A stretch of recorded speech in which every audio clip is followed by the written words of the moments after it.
The White House you see today is not the house that burned in 1814, and not the house that creaked and nearly collapsed under President Harry Truman.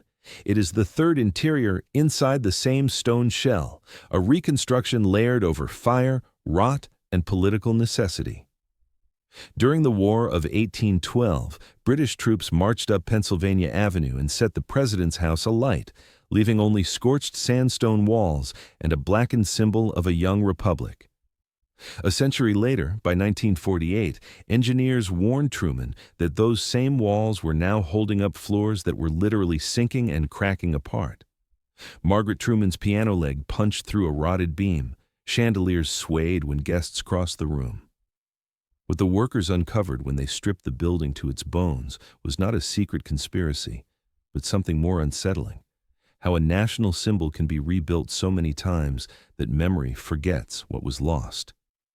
In 1791, when George Washington chose the site for the presidential residence on a low rise above the Potomac, there was no capital city yet, only a plan on paper and muddy tracks that would become Pennsylvania Avenue.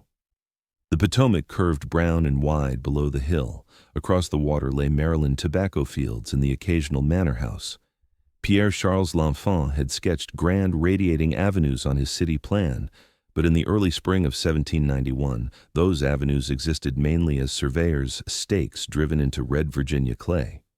Washington himself walked the site that March, accompanied by L'Enfant and the 3 commissioners appointed to oversee the new federal district. The hill they examined was called Jenkins Hill by some, though others knew it simply as a gentle rise above Tiber Creek, a marshy tributary that meandered through what would become the National Mall. The president wanted the executive mansion positioned with a commanding view, but not ostentatious elevation, visible authority without the appearance of monarchy. An Irish-born architect named James Hoban had recently arrived in the Capitol District from Charleston, South Carolina, where he had designed the state Capitol building and several prominent residences. Hoban brought with him a portfolio of drawings influenced by his training in Dublin, particularly his study of Leinster House, the Georgian townhouse that served as the Duke of Leinster's residence. When Washington and the commissioners announced a competition for the president's house design in March 1792, Hoban submitted plans that reimagined those Dublin proportions for Republican purposes. A sober, neoclassical structure with symmetrical wings, tall windows, and minimal ornament. The design competition attracted several entries, including one submitted anonymously by Thomas Jefferson, who favored a more modest villa-style residence. But Washington and the commissioners chose Hoban's proposal, drawn to its balance between dignity and restraint. The elevation drawings showed a building that would look substantial without appearing palatial, its plain stone surfaces relieved only by the rhythm of windows and the horizontal emphasis of string courses marking each floor. By October 1792, masons were setting the cornerstone. The stone came from Aquia Creek quarries in Stafford County, Virginia, 40 miles south along the Potomac. The sandstone emerged from the quarry in pale, warm tones, almost white in certain light, with subtle variations of cream and buff. It was soft enough to carve, yet dense enough to weather decades of rain and freeze. Blocks were cut to standard dimensions, loaded onto flatboats, and floated up the Potomac to the construction site. The work proceeded slowly. Hoban oversaw a labor force that included enslaved workers, hired craftsmen, and European stonemasons brought to the site for their expertise in ashlar construction, the precise fitting of squared stone blocks. Architectural historians have documented that much of the skilled stonework was performed by Scottish and Irish masons, while enslaved laborers quarried, transported, and prepared materials. Payroll records from the Commissioner's Office, preserved in the National Archives, list payments to both free craftsmen and to enslavers for the labor of enslaved workers. By 1793, the exterior walls were rising course by course. Each block of Aquia sandstone was set with mortar, its face dressed smooth, its joints tight. The walls were built thick, nearly 3 feet at the base, to support the floors and roof framing that would come later. Interior partitions would be brick, but the outer shell was all stone, a continuous masonry envelope designed to outlast political administrations, and, Hoban hoped, the memory of any single architect.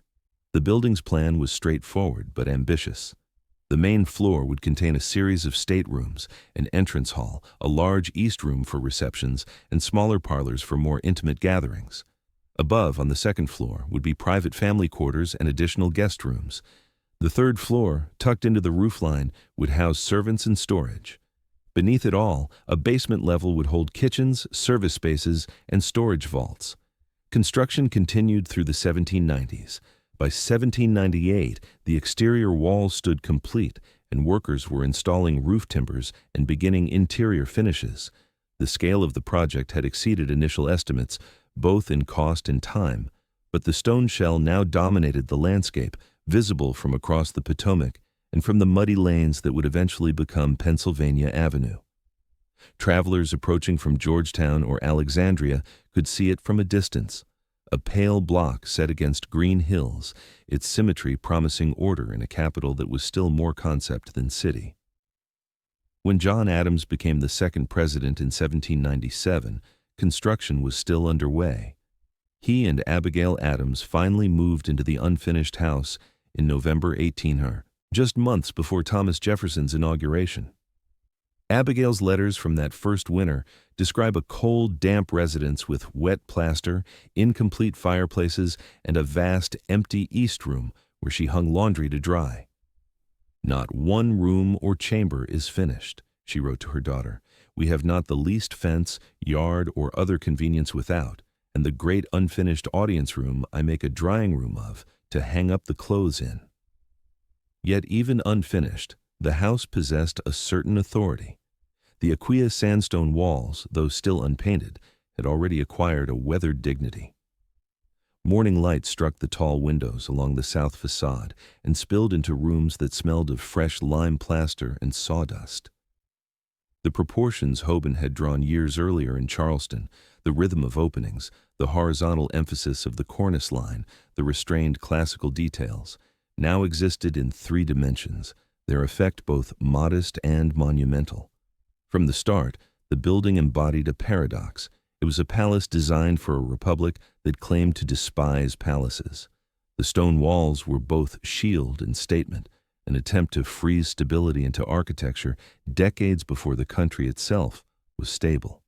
Washington had wanted a residence that conveyed executive authority without royal pretension, and Hoban had delivered a building that walked that line, grand enough to impress foreign diplomats, plain enough to suggest republican virtue.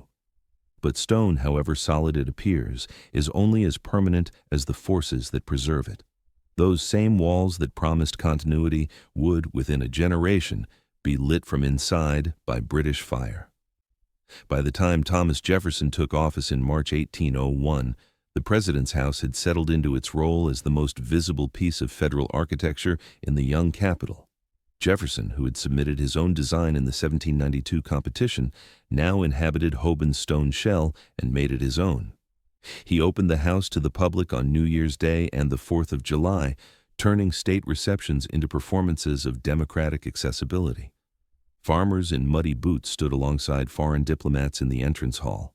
The president greeted them all with the same casual courtesy that some Europeans found bewildering and others found refreshing. Jefferson also began the process of refining the interiors. He hired Benjamin Henry Latrobe, the British-born architect who had trained under Samuel Pepys Cockerell in London and had recently arrived in America.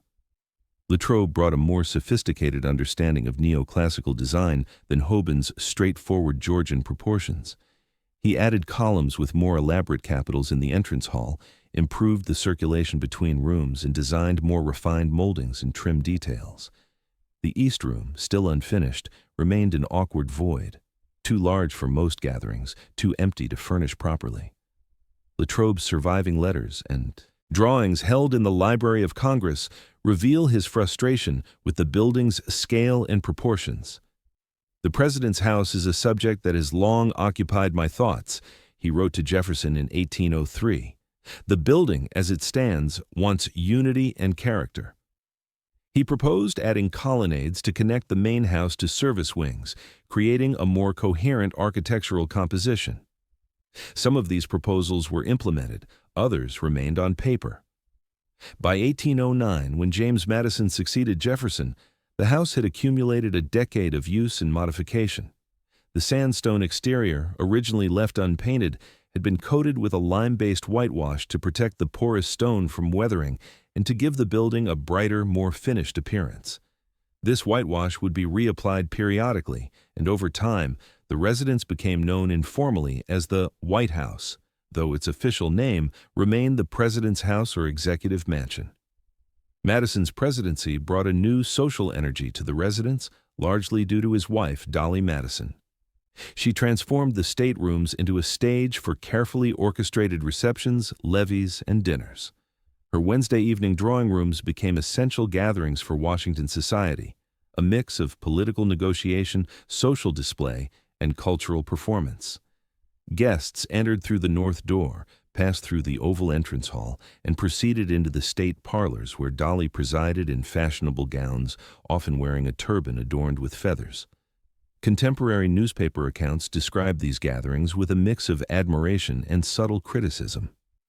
Mrs. Madison's Wednesday evenings exhibit a scene of elegant sociability rarely equaled in any country, one Alexandria newspaper reported in 1811.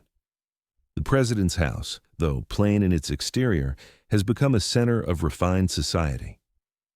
Other observers noted the increasing formality of protocol, the imported French furniture, and the expensive table settings, all elements that edged the residence closer to European court practices even as it claimed Republican simplicity.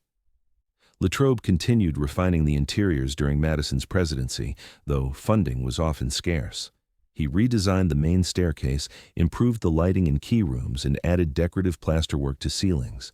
His drawings from this period, preserved in architectural archives, show intricate rosettes, delicate cornices, and classical motifs borrowed from Roman and Greek precedents. These improvements were layers of civilization applied to Hoban's plain stone box, attempts to make the building's interior match the dignity of its exterior. The recurring motif, the aqueous sandstone walls, remained constant through these changes. Workmen cutting openings for new doors or installing moldings encountered the same solid masonry that had been set block by block in the 1790s. The stone was cool to the touch even in summer, dense, enough to muffle sound, and thick enough to make structural alterations difficult. It was architecture meant to endure, a physical commitment to the idea that the executive branch would outlast any individual president. By 1812, the house had become something more than a residence. It was a symbol, reproduced in engravings and paintings, referenced in diplomatic correspondence, visited by travelers who wrote about it in their journals. A British diplomat's letter from 1811, quoted in later historical collections, described it as a well-proportioned edifice of considerable size, though wanting in the grandeur of European palaces. Its plainness is, one supposes, intentional, a calculated modesty that nonetheless commands respect. This symbolic weight made it a target. As tensions escalated between the United States and Britain over trade restrictions, impressment of American sailors, and territorial disputes, the President's house came to represent not just the executive branch, but American sovereignty itself. Political cartoons in British newspapers depicted it as an upstart mansion in a frontier capital, a symbol of Republican pretensions that needed humbling. American newspapers responded by describing it as a monument to self-governance, a building that embodied principles, not privilege. The architectural improvements of the Jefferson and Madison years had created something fragile beneath the solid stone exterior. Latrobe's refined plasterwork was delicate. The imported French furniture was expensive and difficult to replace. The decorative schemes depended on skilled maintenance. The building was accumulating layers of finish and meaning faster than it accumulated structural resilience. Beauty, in this case, did not equal permanence. In the spring of 1814, as the War of 1812 entered its third year, Madison and his cabinet began receiving reports of British troop movements in the Chesapeake Bay. The Royal Navy had defeated Napoleon in Europe and could now redirect resources to the American conflict. By August, British forces were landing troops on the Maryland shore, preparing for an advance on Washington. The President's house, visible from miles away on its low hill, stood directly in their path. Dolly Madison, preparing for one of her regular Wednesday gatherings, had no way of knowing it would be her last in that house. The rooms she had furnished with such care, the decorative schemes Latrobe had designed, the furniture imported from France and Philadelphia, all of it was about to be reduced to ash. But the stone walls, scarred and blackened, would remain. The next time foreign troops looked at the president's house, they would see not a symbol to respect, but a target to destroy. On the afternoon of August 24, 1814, advance scouts brought word to the president's house that British forces had defeated American militia at Bladensburg, Maryland, just a few miles northeast of the capital. The road to Washington lay open. President Madison, who had ridden out to observe the battle, did not return. Cabinet members fled, government clerks loaded documents into wagons. By late afternoon, the capital's residents were abandoning the city, streaming westward toward Georgetown and beyond. Dolly Madison remained at the president's house longer than most. Her letters, written in the hours before evacuation, describe a frantic effort to save what could be saved. "I insist on waiting until the large picture of General Washington is secured," she wrote to her sister. The painting she referred to was Gilbert Stuart's full-length portrait of George Washington, which hung in the state dining room. It was bolted to the wall. Paul Jennings, an enslaved teenage servant in the Madison household, later recalled in his memoir that the frame had to be broken to remove the canvas, which was then handed through a window to men waiting outside with a wagon. Jennings's account, published decades later, provides one of the few detailed eyewitness descriptions of the evacuation. "Mrs. Madison ordered her carriage," he wrote, "and passing through the dining room, caught up what silver she could crowd into her reticule, and then jumped into the chariot with her servant girl, Suki." Other accounts mention saved documents, a small clock, and several pieces of silver plate, most of the furniture, the decorative objects Latrobe had specified, and the layers of finish applied over 13 years were left behind. By early evening, the president's house stood nearly empty. A few servants remained, uncertain whether to flee or stay. The British advance guard entered Washington around 8 o'clock, marching up Maryland Avenue toward the Capitol building. Rear Admiral George Cockburn and Major General Robert Ross led the troops, moving through a city that offered no resistance. Most residents had already evacuated. Those who remained watched from windows or doorways as foreign soldiers occupied the capital of the United States for the first time in the nation's history. The Capitol was torched first. Soldiers piled furniture and papers in the legislative chambers and set them alight. Flames consumed the wooden interiors of both the House and Senate wings, leaving only the exterior sandstone walls standing.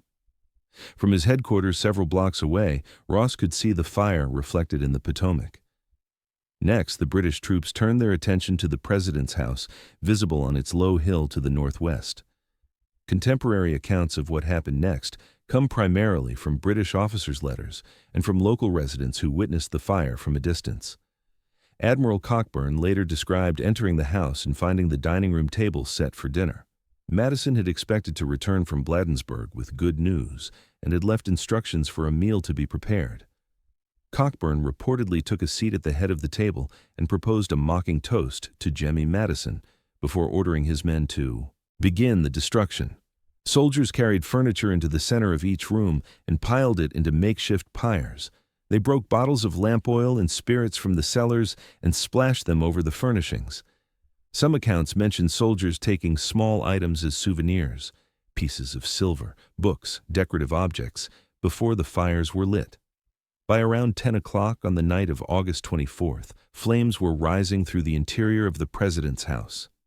The fire moved quickly through the wooden floor joists, the ceiling timbers, and the roof framing. The heat grew intense enough to crack window glass and scorch the interior surfaces of the stone walls. Latrobe's delicate plasterwork blistered and fell away in chunks. The east room, still largely unfinished, became a furnace open to the sky as roof beams collapsed into the space below. By midnight, the entire interior was burning, flames erupting through the windows and roof openings visible for miles. A later National Park Service summary, drawing on multiple primary sources, notes that the fire reached such intensity that the heat damaged the structural integrity of some interior brick walls and caused permanent discoloration of the exterior sandstone. The Aquia Creek stone, which had seemed so permanent when masons set it in the 1790s, now bore the scars of a single night's violence. By dawn on August 25th, the fire had burned itself out. The sandstone shell still stood, but the interior was gone. Roof beams had collapsed into heaps of charred timber and ash. Window openings gaped empty, their frames and sashes consumed. The stone surfaces along the interior walls were blackened with soot. In some places, the heat had caused the sandstone to spall and crack. Fragments of plaster clung to walls near the ceiling lines, remnants of the decorative schemes that had taken years to install. John Adams's grandson, Charles Francis Adams, later wrote that the destruction of the president's house was an act of calculated symbolism intended to humiliate the United States by destroying the residence of its chief executive. British military reports, however, described the action more pragmatically as standard wartime practice, the destruction of government buildings to cripple administrative capacity and morale. Within days, British forces withdrew from Washington, moving back toward their ships in the Chesapeake. A fierce thunderstorm on the evening of August 25th extinguished some of the remaining fires in the city and caused minor structural damage to buildings already weakened by flames. When Madison returned to the Capitol on August 27th, he found the president's house standing but uninhabitable, its blackened walls and empty windows, a stark symbol of how quickly a decade of refinement could be erased. The question facing Madison and Congress was straightforward: abandon the burned city and relocate the capital elsewhere, or rebuild in place. Some members of Congress advocated moving the seat of government to Philadelphia or another established city. Others argued that abandoning Washington would signal defeat and encourage further British aggression. The debate lasted weeks. In the end, sentiment and symbolism prevailed over practical considerations. Congress voted to remain in Washington and to rebuild the burned public buildings. James Hoban, the architect who had designed the original president's house, was hired again. The decision was made to reuse the surviving stone walls rather than demolish and start fresh, partly for economy, partly because the walls, despite their scars, remained structurally sound. The first burning had left the White House hollow, but standing, a shell waiting for a second interior. The reconstruction that followed would bury its own vulnerabilities inside those same stones, vulnerabilities that would remain hidden for more than a century. Between the autumn of 1815 and the summer of 1817, James Hoban returned to the site he had left 2 decades earlier. The burned president's house stood much as it had been left after the British withdrawal, roofless, gutted, its sandstone walls smoke-stained but largely intact. Hoban's task was to reconstruct the interior while preserving the exterior envelope, a paradox of rebuilding that would define the structure's hidden character for the next 130 years. Congress had appropriated funds for reconstruction, though not as generously as Hoban and the building commissioners had hoped. Economy drove decision-making. Where the original construction had used brick for interior load-bearing walls and partitions, the post-fire reconstruction would increasingly rely on timber framing to save costs and time. This substitution, barely noted in the construction accounts preserved in the National Archives, would have profound consequences a century later. Hoban began by assessing the exterior walls. Masons carefully examined the Aquia Creek sandstone, chipping away badly damaged sections and repointing joints where mortar had cracked in the heat. Much of the stone remained sound, though the interior surfaces were permanently blackened. Rather than attempt to remove the soot stains from interior walls, an expensive and uncertain process, Hoban's crews simply built new plaster walls an inch or two in front of the old stone, concealing the fire damage behind fresh surfaces. The roof structure was entirely new. Workers raised timber trusses above the stone walls, installed rafters and roof boards, and covered the whole with slate.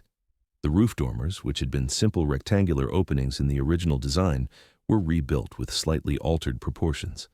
These modifications were minor, but they established a pattern. Each reconstruction would subtly change details while claiming continuity with what had come before. Interior work proceeded through 1816.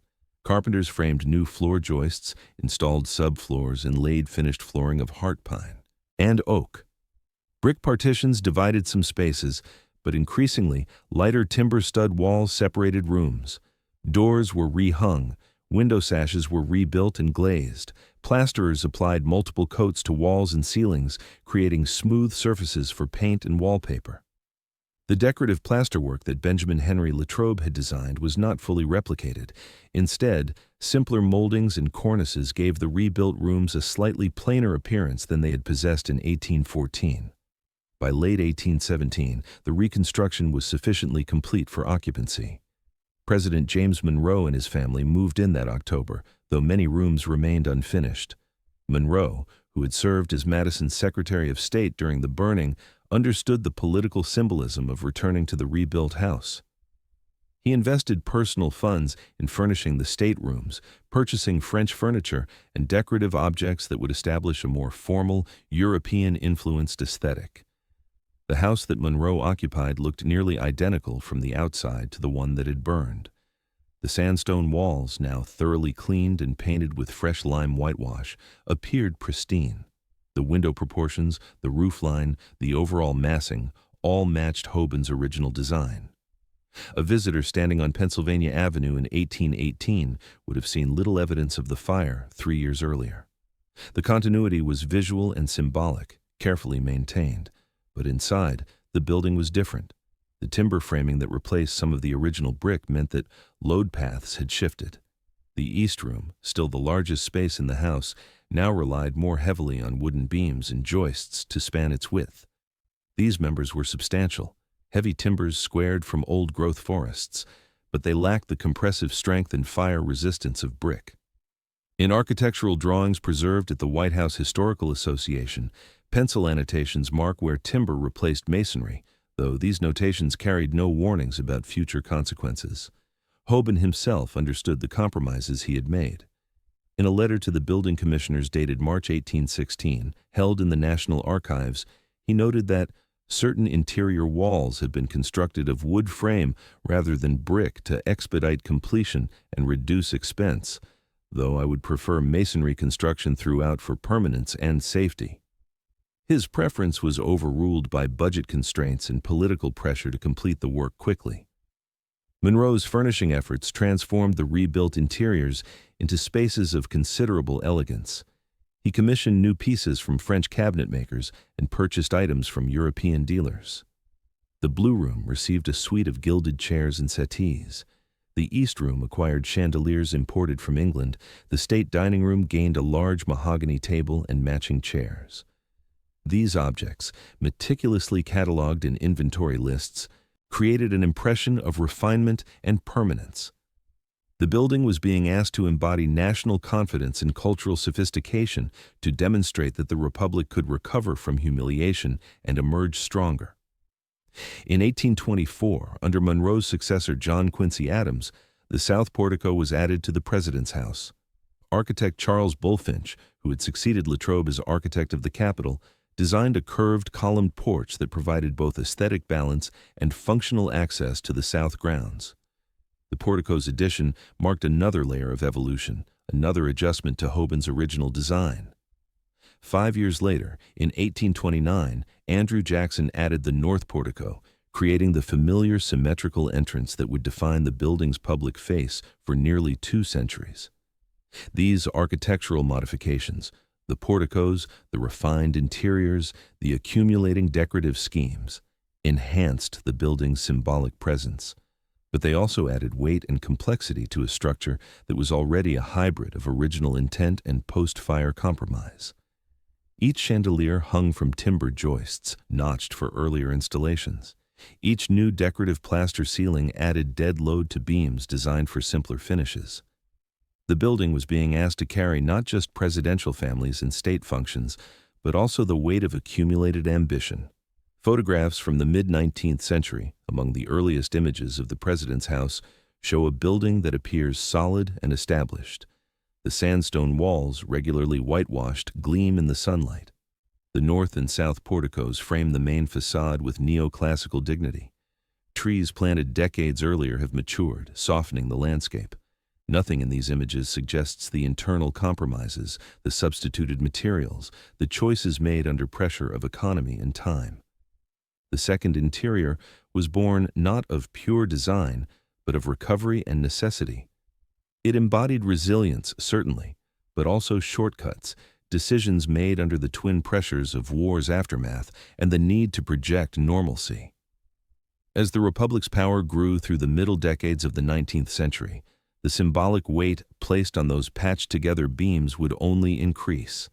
The building had survived fire once.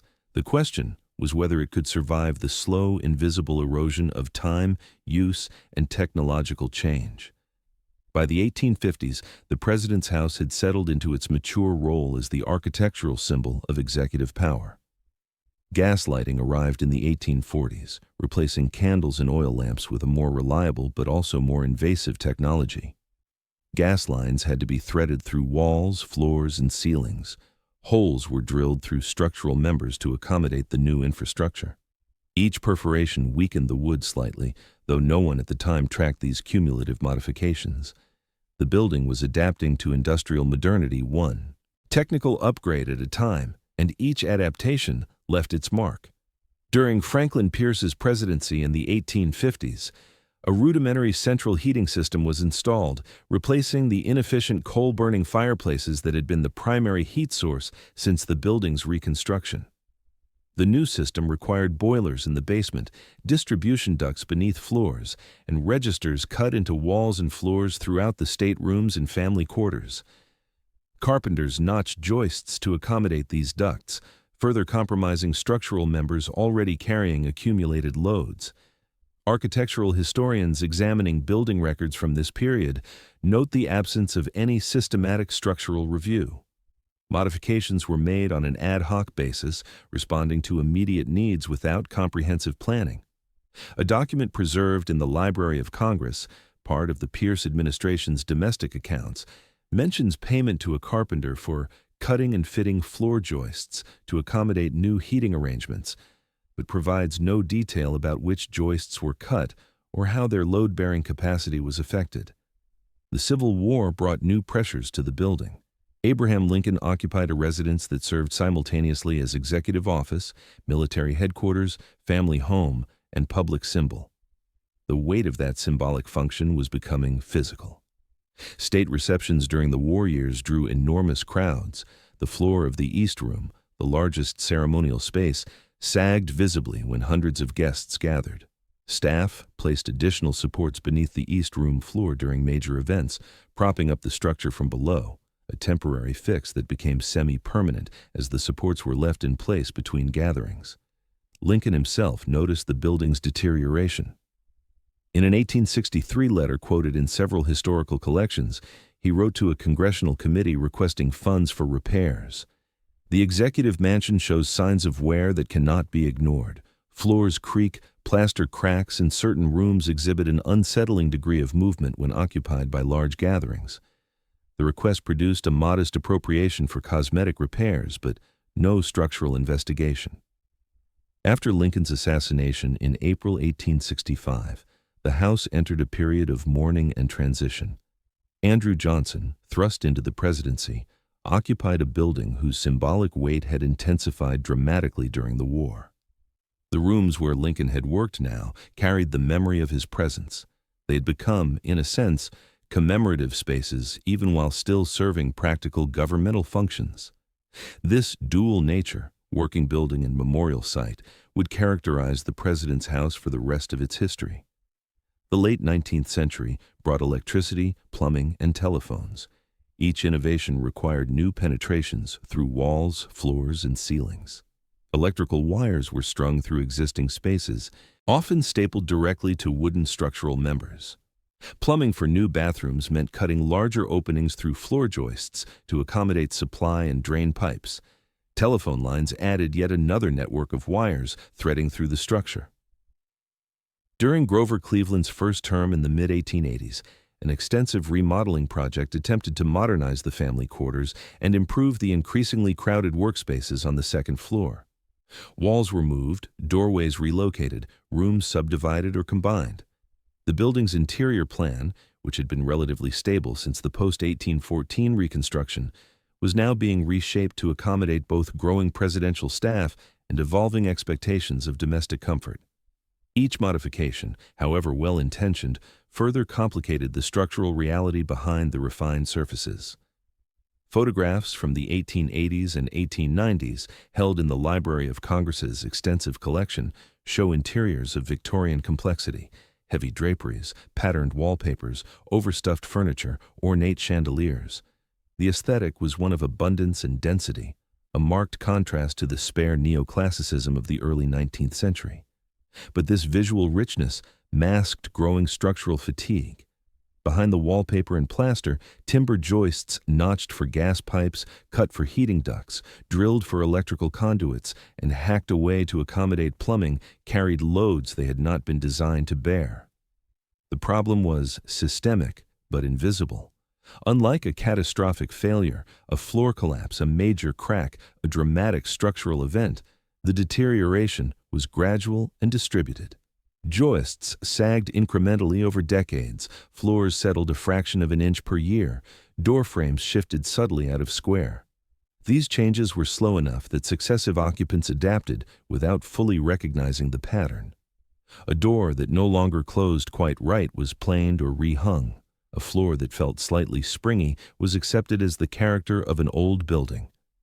By the 1890s, some staff members and regular visitors had begun to notice disturbing patterns. A White House usher's diary from 1896, quoted in a National Park Service study, mentions that the second-floor corridor exhibits a perceptible slope toward the center, and several doors in the family quarters no longer hang plumb.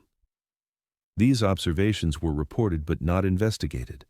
The building had acquired a reputation for eccentricity: creaking floors, swaying chandeliers, doors that stuck or drifted open, and these quirks were attributed to age and charm rather than recognized as symptoms of structural distress. The Spanish-American War in 1898 brought intensified use of the executive mansion as military planning took precedence. The second floor, which housed both family quarters and office space, saw constant traffic. The weight of additional filing cabinets, desks, and office equipment added to the load on floors already compromised by decades of modifications. President William McKinley, working long hours in his second-floor office, was too focused on the war and its aftermath to notice that his desk sat on a floor slowly sinking toward the family dining room one level below. By the turn of the 20th century, the president's house had reached a critical juncture.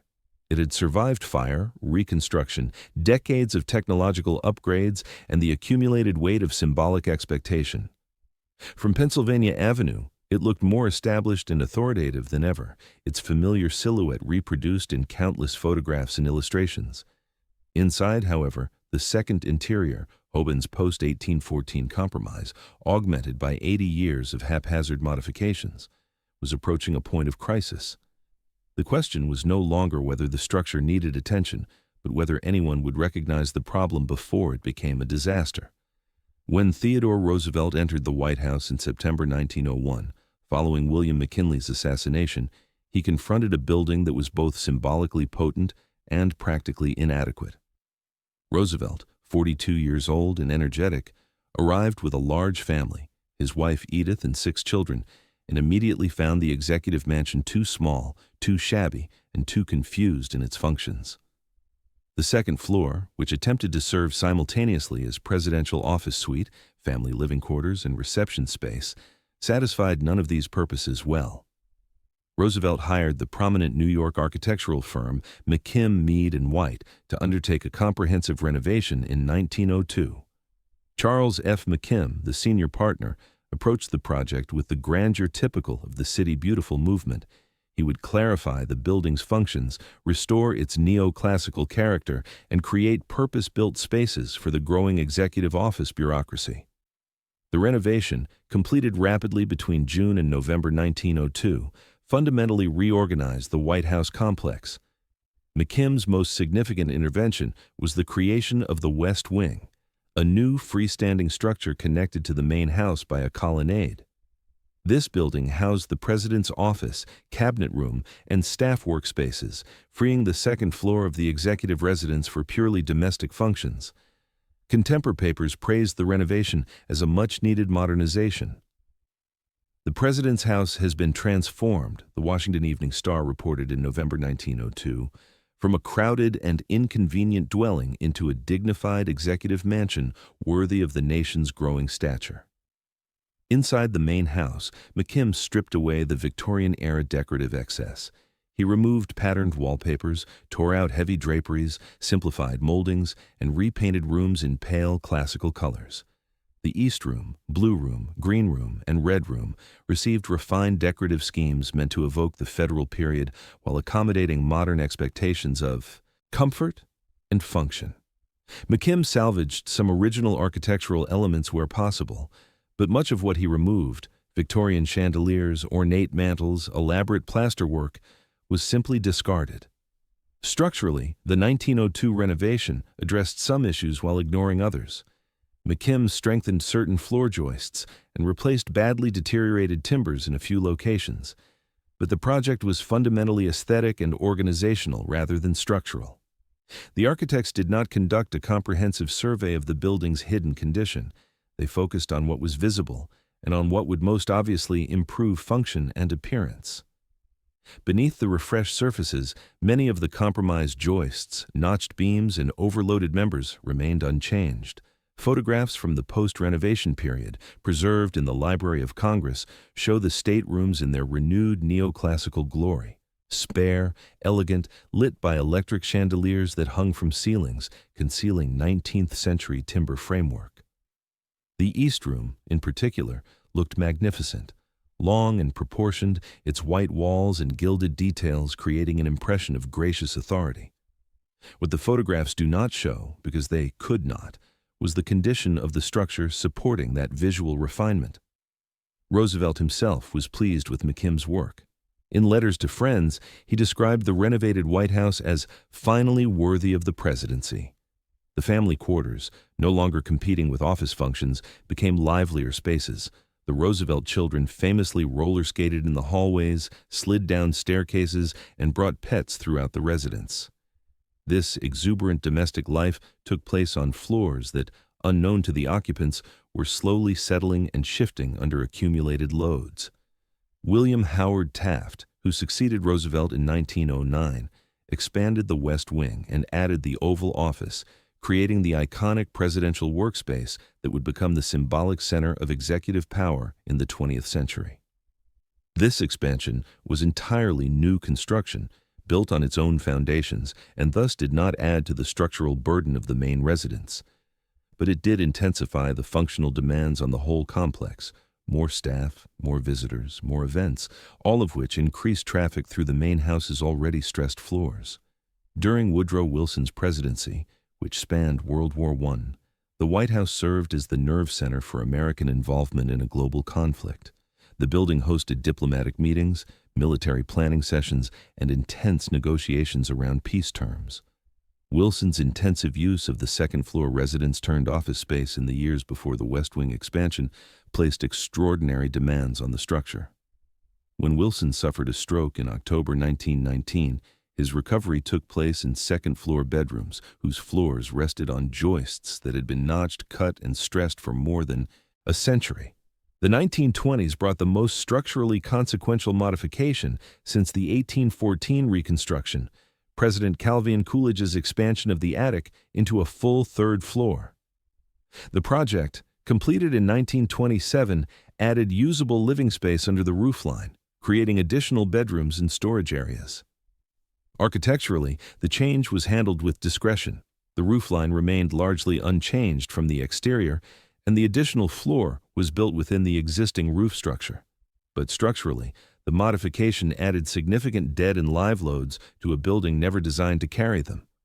The third-floor addition meant that the timber joists and beams supporting the second floor now also had to carry the weight of an entire additional floor level above. Engineering calculations from the period, if they were performed, have not survived in archives. The project appears to have been treated as a relatively minor alteration rather than a major structural modification. Contemporary newspaper coverage focused on the additional domestic space and the discretion of the architectural changes. No articles mentioned structural concerns or engineering reviews. A photograph from 1928 taken after the Coolidge renovation shows the White House from the north, familiar, dignified, its stone walls freshly painted, its porticos framing the entrance with neoclassical authority. The building looks permanent, established beyond question. Inside, however, a different reality was developing. Floor joists sagged under the cumulative weight of 3 levels. Door frames shifted gradually out of alignment. Plaster developed hairline cracks that were patched and painted over during routine maintenance. By the 1930s, longtime White House staff members had accumulated knowledge about the building's quirks and weaknesses. They knew which floorboards creaked, which doors stuck in humid weather, which areas of the second floor felt slightly uneven underfoot. This knowledge was informal and experiential, passed between ushers and housekeepers, never formalized into engineering reports or structural assessments. The building's problems were acknowledged through habit and adaptation rather than through systematic investigation. Franklin D. Roosevelt, confined to a wheelchair after contracting polio, experienced the White House's structural limitations in direct physical ways. Floors that flexed and creaked under normal foot traffic became more noticeable under the weight and vibration of his wheelchair. Doorways that had settled slightly out of square created obstacles. Yet Roosevelt, absorbed in managing the Great Depression and later World War II, did not prioritize structural repairs. The building served its purposes despite its imperfections, and wartime made major construction projects impractical. In 1941, however, a routine inspection by the Army Corps of Engineers produced findings that should have prompted immediate action. The report, filed in August and subsequently buried in wartime bureaucratic routines, warned of serious fire hazards, significant structural weaknesses in certain floor systems, and evidence of long-term deterioration in critical load-bearing members. Roosevelt, receiving a summary of the findings, noted that repairs must be considered after the current emergency, meaning after the war. The emergency would last another 4 years. By the time it ended, Roosevelt would be dead, and the White House would be on the verge of collapse. The second interior, patched and modified across 130 years, was finally approaching the limits of what temporary fixes could sustain. The building had survived fire once and had endured more than a century of accumulated stress. What it could not survive was the simple, relentless force of gravity working on compromised materials over time.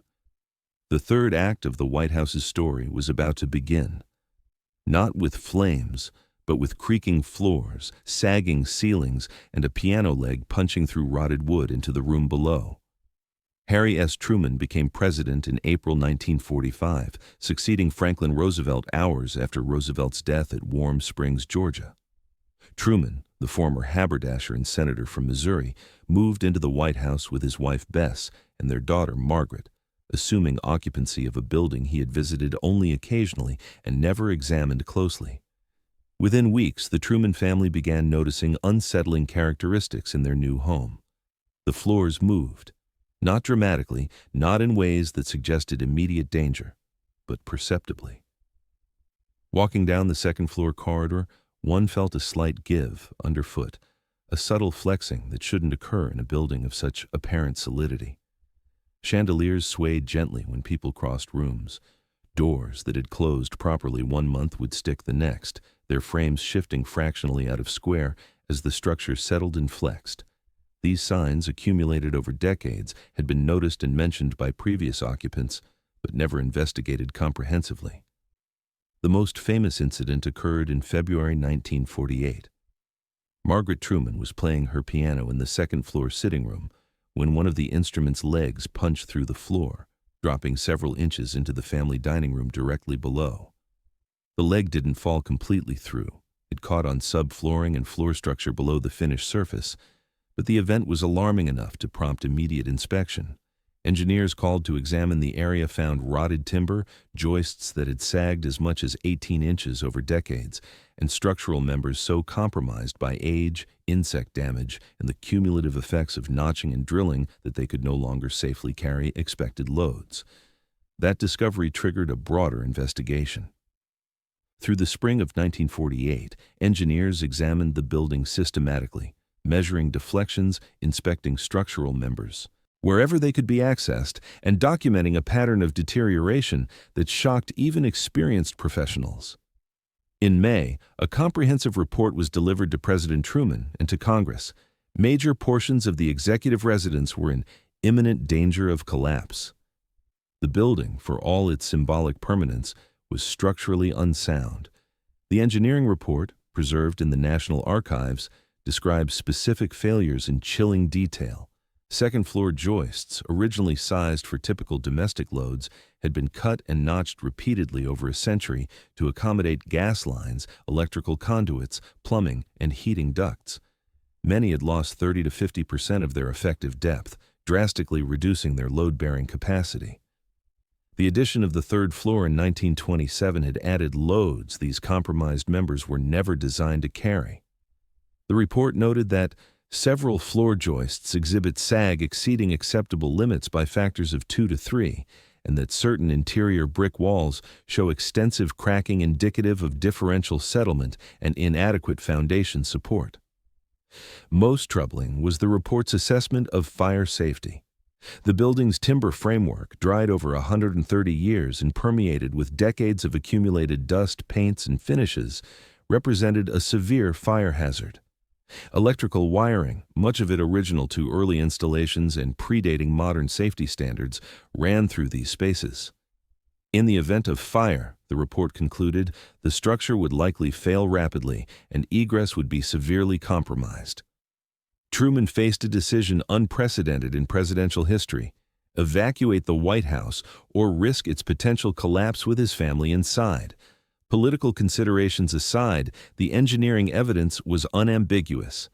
In late 1948, the Truman family moved out of the executive residence and across Pennsylvania Avenue to Blair House, a historic townhouse that would serve as the presidential residence for the next 3.5 years. The White House, for the first time since John Adams' occupancy in 1800, stood empty of presidential inhabitants. The decision to leave required political courage. Critics suggested that Truman was exaggerating the problems, that the building was being used as an excuse for an unnecessary renovation, that a president should remain in the people's house regardless of personal inconvenience. Truman, characteristically direct, responded in a letter to his sister, "The engineers tell me the house is falling down. I prefer to take their word for it rather than to have my family crushed under falling plaster or worse." With the building vacated, the question facing Congress and the public was fundamental: repair the existing structure or demolish and rebuild. A commission was appointed to study the options. Some members advocated razing everything except the exterior stone walls and building an entirely new residence inside that shell. Others proposed demolishing the building completely and constructing a modern executive mansion on a different site, perhaps preserving the old facade as a museum. A third group argued for preserving as much original fabric as possible, repairing what could be repaired while accepting that some historic materials would be lost. The debate reflected deeper questions about national identity and architectural preservation. The White House was not simply a house, it was a symbol whose power derived partly from its apparent continuity over time. To demolish it entirely felt to many like admitting defeat or rejecting history. Yet, to pretend that extensive reconstruction could preserve the building as it was meant embracing a comfortable fiction. Whatever decision was made, the result would be a building that looked like the White House while being, in many fundamental ways, something new. In the end, a compromise emerged. The exterior walls would be preserved, the interior would be completely removed and rebuilt with modern materials and engineering, and the project would be described as a renovation rather than a reconstruction. This framing allowed everyone to claim continuity while acknowledging the need for radical intervention. The Commission on the Renovation of the Executive Mansion was established to oversee the work. Contracts were awarded to the McShane Company, a construction firm that had built the Pentagon and numerous other major federal projects. Through late 1948 and early 1949, preparations began. Furniture and decorative objects were cataloged, photographed, and removed to storage. Architectural elements deemed historically significant, carved mantels, decorative moldings, paneling from certain rooms, were carefully dismantled and stored for potential reuse.